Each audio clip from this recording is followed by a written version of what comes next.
Hello बच्चों, कैसे आप सब लोग। ये वीडियो स्पेशली उन बच्चों के लिए है जिनके क्या है सीए फाउंडेशन के दिसंबर 22 में एग्ज़ाम है। जैसे कि आपको पता है, अभी आज जब हम बात कर रहे हैं तो 19 ऑफ नवंबर है। कुल मिला के देखा जाए आपके पास 11 दिन नवंबर के बचे हैं और 13 दिन आपके पास दिसंबर के बचे हैं। तो कुल मिला के आप देख सकते हो स्क्रीन पर 24 डेज पड़े हैं, सिर्फ 24 डेज पड़े हैं और आपके एग्ज़ाम आ चुके हैं आपके सिर पर। ठीक है, तो तभी मैंने कोट किया है आपको कि अभी नहीं तो कभी नहीं। अब देखिए, ये 24 दिन में इतना आपको पता है, बहुत सारे बच्चों के ग्रेजुएशन के भी, कॉलेज के भी एग्ज़ाम होंगे। कईयों के तो अभी एमएसटी चल रहे हैं, ठीक है, और दिसंबर स्टार्टिंग में या नवंबर एंड में यूनिवर्सिटी के भी एग्ज़ाम हैं।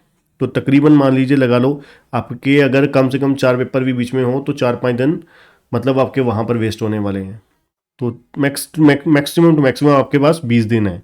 अब 20 दिन में आपको एक्स्ट्रा ऑर्डनरी वे में पढ़ाई करनी है। तो इसका मतलब है आपको कम से कम आपकी डेली सेटिंग जो है, कम से कम डेली रूटीन, अब जो एक्चुअली में लोग कहते हैं उतने घंटे पढ़ने का वक्त आ गया है फाउंडेशन में भी। ठीक है ना। तो आपकी मिनिमम जो स्टडी आवर्स होने चाहिए वो कम से कम 12 आवर होने चाहिए डेली। 12 आवर प्लस होने चाहिए, 12 घंटे से ज़्यादा की डेली आपकी स्टडी होनी चाहिए। तभी आप समझ लीजिए आपका सिलेबस रिवाइज भी हो पाएगा, है ना। तो मतलब क्या है, आपको जो सिलेबस रहता है या कंप्लीट करना है या रिवाइज करना है, इतने दिनों में ही आपको करना है, आपको हर हालत में। ठीक है ना। तो इसलिए प्लान करके चलिए, प्रॉपर प्लान करके चलिए कि कौन से सब्जेक्ट पे क्या क्या तैयारी, कितनी कितनी तैयारी, कितने कितने घंटे डेली के देने हैं। ठीक है ना। अब मान लीजिए, जैसे मैंने आपको बोला कि आपके पास कितने कितने घंटे हैं, कितने दिन हैं, 24 दिन है कुल मिला के।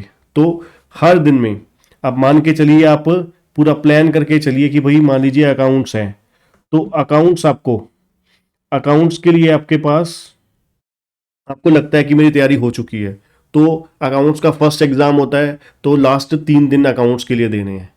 ठीक है, लास्ट 3 दिन अकाउंट्स के लिए। देखिए, सबसे इंपॉर्टेंट अकाउंट्स का एग्जाम होता है, तो मान लीजिए आप अकाउंट्स में आप कम से कम अंदाज लगा के चलिए टारगेट कि 70+, 70+ सबको लेने ही लेने हैं।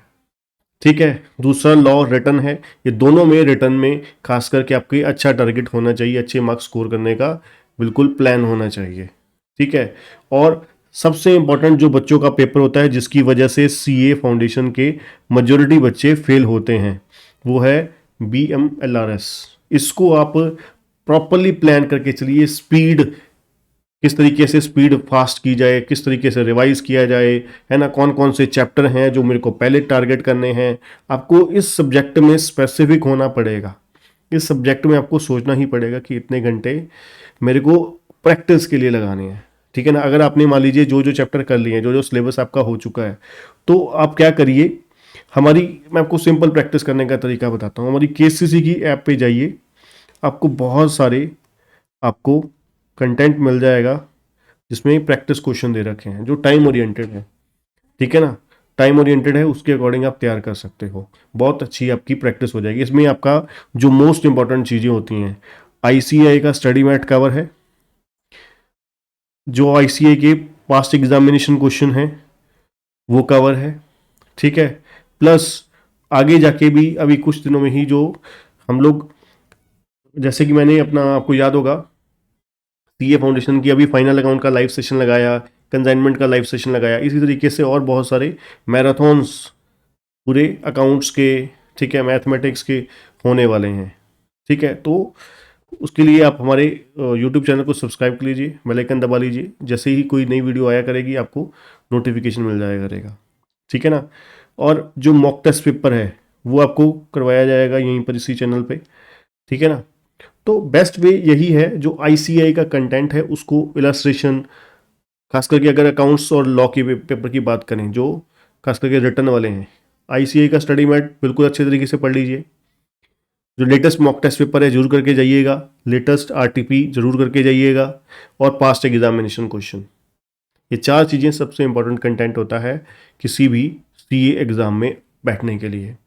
अब ये मत सोचिए कि पिछले मान लीजिए 4 पेपर हैं, 4 में से लगता है आपको कि भाई 2 पेपर में नहीं अच्छे से आया, रिवाइज नहीं किया आपने, 2 पेपर में मान लीजिए पहले और दूसरे पेपर में आया ही नहीं एग्जाम में उसमें से कुछ, तो आपने क्या किया, उसको इग्नोर कर दिया, ठीक है, छोड़ यार आता तो है नहीं। तो जो चीज़ जहाँ पे आप हम सोचना बंद कर देते हैं वहीं पर उनकी सोच स्टार्ट होती है। तो इसलिए तीसरे पेपर में, ठीक है, आपको आ जाएगा, चौथे में आ जाएगा, आता जरूर है। आरटीपी और एमटीपी जरूर करके जाइएगा, चारों पेपर के अच्छे तरीके से पढ़ के जाइएगा, रिवाइज करके जाइएगा, ठीक है ना। तो इस तरीके से मैं आपको कहूँगा कि आप तैयारी करिए, ठीक है, और अब फुली टेंशन लेनी शुरू कर दीजिए, ठीक है, और कोशिश करिए जो पहला और दूसरा सब्जेक्ट है, पहले खास करके अकाउंट्स में बात करूंगा।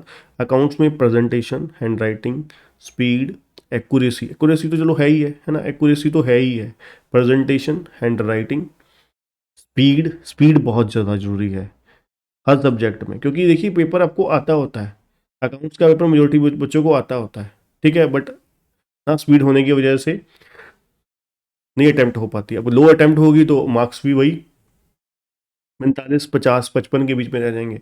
यहाँ पे आपका टारगेट 70+ होना चाहिए, ठीक है ना।